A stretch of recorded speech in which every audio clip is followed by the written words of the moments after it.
Human history में अब तक अनेकों डिजास्टर्स आए हैं। इनमें से कई नेचुरल डिजास्टर्स हैं तो कई ह्यूमन डिजास्टर।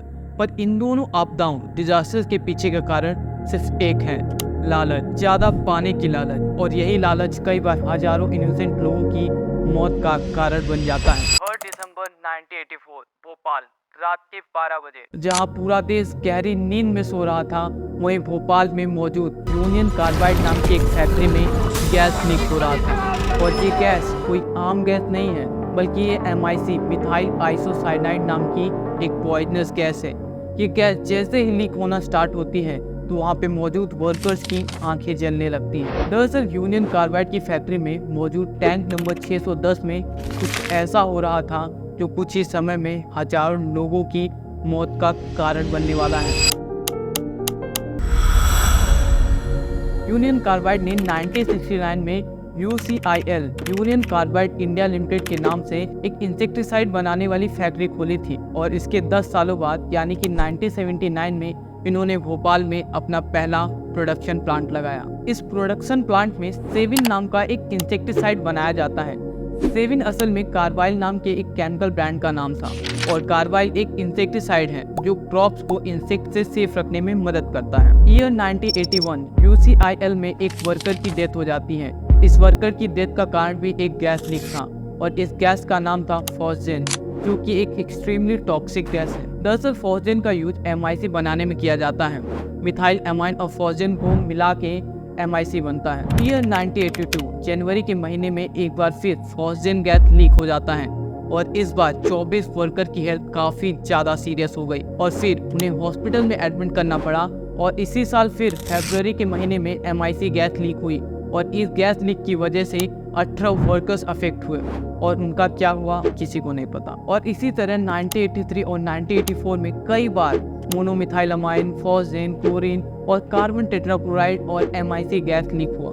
देखो, इस बात से साफ है कि 3 दिसंबर 1984 को जो ट्रेजेडी हुई ये कोई अचानक से होने वाला हादसा नहीं था, बल्कि इस हादसे के पीछे लापरवाही एक सबसे बड़ी वजह थी। हादसे की उस रात भी यही हुआ। टैंक नंबर 610 जिसमें MIC स्टोर था, उसी टैंक में एक पाइप कनेक्टेड था जिसको पानी मार के साफ किया जा रहा था। और ये एक रेगुलर प्रोसेस था क्लीनिंग का। बट ड्यूरिंग दिस प्रोसेस इस बात का खास ध्यान रखना था कि पानी जो है वो टैंक के अंदर ना जाए। और इसके लिए यूजुअली पाइप में ये सेफ्टी डिवाइस क्लिप ब्लाइंड का यूज किया जाता है, जो कि यहाँ कॉस्ट कटिंग के चलते नहीं लगाया गया था। और क्योंकि ये क्लिप ब्लाइंड वहाँ नहीं लगा हुआ था तो पानी डायरेक्ट टैंक के अंदर जाने लगा। और जब तक वहाँ के वर्कर्स को कुछ पता चलता तब तक 500 लीटर पानी उस टैंक के अंदर जा चुका था। अब उस टैंक में मौजूद 42 टन MIC और 500 लीटर वाटर का एक एक्सोथर्मिक रिएक्शन होता है, जिसकी वजह से टैंक का टेम्परेचर और प्रेशर बढ़ने लगता है। और ये टैंक अंडरग्राउंड होने के कारण टैंक के ऊपर का कंक्रीट में दरारें आनी चालू हो गई और फलक झपकते ही ये गैस पाइप से होते हुए चिमनी से बाहर निकल गया। ऐसे में गैस लीक को रोकने के लिए फैक्ट्री में 3 सेफ्टी मेजर्स होते हैं। पहला ये वेंट गैस स्क्रूबर, जिसका काम ये था कि अगर कोई गैस लीक होता है तो उसे ये वेंट गैस स्क्रूबर यूजलेस बना देता है, पर उस रात ये भी बंद था। और दूसरा सेफ्टी मेजर था ये फ्लेयर टावर, जो कि गैस जब लीक होता है तो ये उसे इन्वायरमेंट में जाने से प्रिवेंट करता है और फैलने से रोकता है, पर उस रात ये भी बंद था, लापरवाही। और तीसरा सेफ्टी मेजर था कि जब चिमनी से गैस लीक हो तो उस पर पानी मार दिया जाए। तो उनके पास इतनी लंबी पाइप ही नहीं थी जो चिमनी तक पहुंच पाए। अब धीरे धीरे चिमनी से निकली हुई जहरीली गैस हवा में मिलती जा रही है। हवा, जिसे प्राण वायु कहा जाता है, अब ये जहरीली हो चुकी है। अब यही जहरीली हवा लोगों के सांसों के साथ मिलकर उनकी ही सांसों को बंद करने लगी है। अब हर एक सांस के साथ ये दर्द और मौत की ओर बढ़ रहे हैं। लोग तड़प रहे हैं, चीख रहे हैं, चिल्ला रहे हैं।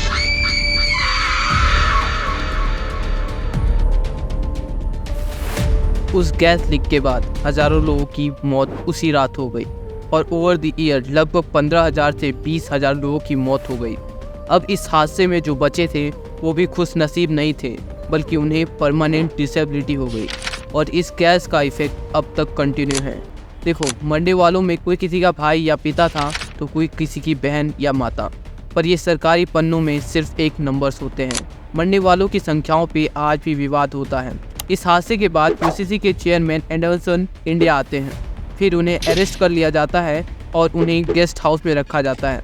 और उसके कुछ घंटे बाद पता नहीं कैसे एंडरसन को बेल मिल जाती है और उसे ऑफिशियल कार में भोपाल एयरपोर्ट छोड़ा जाता है और वहाँ से एक स्पेशल प्लेन से उसे दिल्ली ले जाया जाता है और फिर वो दिल्ली एयरपोर्ट से वो इंडिया से वापस अमेरिका भाग जाता है और लौट के कभी नहीं आते। और 2014 में एंडरसन की नेचुरली डेथ हो जाती है। अब उनको बेल कैसे मिला वो नहीं पता, पर कुछ लोग कहते हैं कि इसमें उस वक्त के पीएम राजीव गांधी का हाथ था, तो कुछ कहते हैं यूएस ने उन्हें एंडरसन को रिलीज करने के लिए प्रेशराइज किया था। हादसे में जो अफेक्ट हुए थे उन्हें कंपनसेशन भी दिया गया, पर वो उनके लिए पर्याप्त नहीं है।